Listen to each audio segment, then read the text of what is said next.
انشاءاللہ جی یہ 2020 کا الیکشن ہے، یہ انشاءاللہ مسلم لیگ نون پھر حکومت بنائے گی اس بنیاد پہ کہ گلگت بلتستان میں آپ کو پتہ ہے کہ پہلے 5 سال پیچھے آپ دیکھیں تو وہ بالکل اندھیرا آپ کو نظر آتا ہے۔ 5 سال کے بعد ابھی 4.5 سال کے بعد آپ دیکھتے ہیں تو ہر جگہ ترقی آپ کو نظر آئے گا، ہر جگہ آپ کو کالجز، ہاسپٹل، روڈز، ہر سیکٹر کو مسلم لیگ نون نے جو ہے نا ایڈریس کیا ہے، اور ماشاءاللہ سے ہمارا جو سی ایم صاحب ہے اس کے مقابلے میں تو یہ کہتا ہوں پورے پاکستان میں کوئی ایسا آدمی نہیں ہے جو اس کے مقابلے میں کھڑا ہو، اور انشاءاللہ لوگ یہی چاہتے ہیں کہ مسلم لیگ نون کی حکومت پھر سے گلگت بلتستان میں آئے۔ تو سر پی ٹی آئی جو آرڈر دینے جا رہی ہے 2020 کا،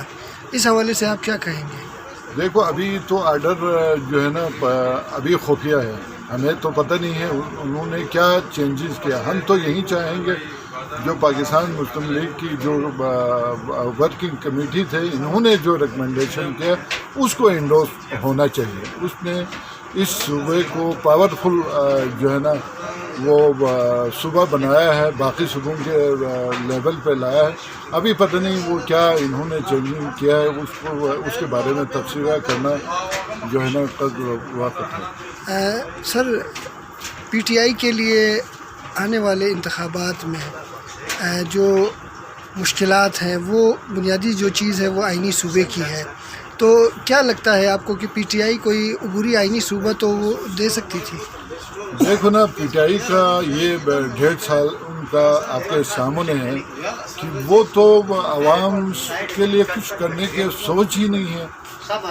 جب آپ کے دل میں عوام کے لیے کوئی ہمدردی ہوں گے، کوئی سوچ ہوں گے، کوئی پلان ہوں گے تو پھر جا کے آپ اختیارات دے سکتے ہیں۔ وہ ان کا پروگرام ہی نہیں ہے۔ آپ نہیں دیکھتے کہ گلگت بلتستان کا جو گورنر صاحب ہے ان کو آپ دیکھیں 1.5 سال ہو گئے، انہوں نے کیا کیا گلگت بلتستان کے لیے؟ وہ تو جا کے کسی سے ایک لفظ کہنے کے لیے وہ تیار نہیں ہے، تو کیا دیں گے؟